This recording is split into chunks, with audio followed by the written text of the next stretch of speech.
Welcome back to NJ.com. Jackie Friedman here with the Star Ledger's girls lacrosse expert Mike Moretti.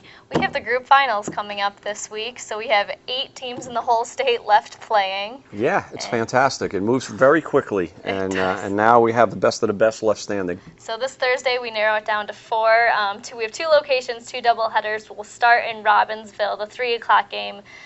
Defending champion Mendham against Morristown, who is maybe back and better than ever. Yeah, that's the Group 3 final you're talking about. Mendham won it last year, and to get there, they had to get past Shawnee, which Morristown just beat in a big revenge game, because when Shawnee beat Morristown last year, not only knocked them out of the state tournament, ended the 228-game winning streak in New Jersey, and the run of 10 consecutive state championships. So Ridgewood went on to win the TFC last year. But these 2 teams meeting, 2 of the best. I have them ranked 2nd and 3rd in the state. And this one's really going to be up in the air, because Morristown's really come on. They only lost once in the state to Ridgewood in the first weekend. And Mendham's a great team as well. And then the 5 o'clock game, there's the Group 2 championship. Another rematch here, Rumson-Chatham. Chatham took last year's. Well, Chatham looks great right now. They're playing on such a high level.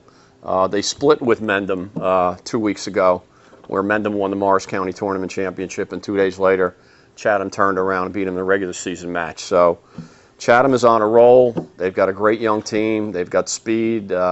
They've got Kelsey Pursolay takes the draw, a tall girl. She's pretty unflappable. Jacqueline Lito's looking like an all-state player.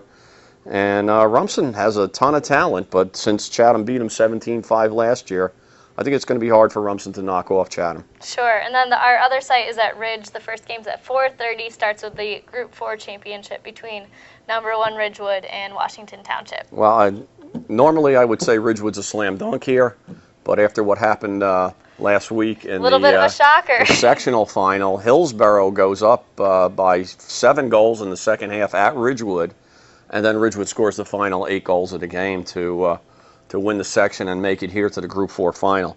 Washington Township's been consistent all year long. They're a good team, but I still see Ridgewood moving on here. But maybe they're not unbeatable. Right. Let's see. The 6:30 game at that site is, of course, Group 1, Glenridge and Pingree, the only of our 4 groups that will crown a new champion this year. Oak Knoll won this last year, and they beat Glenridge in the final.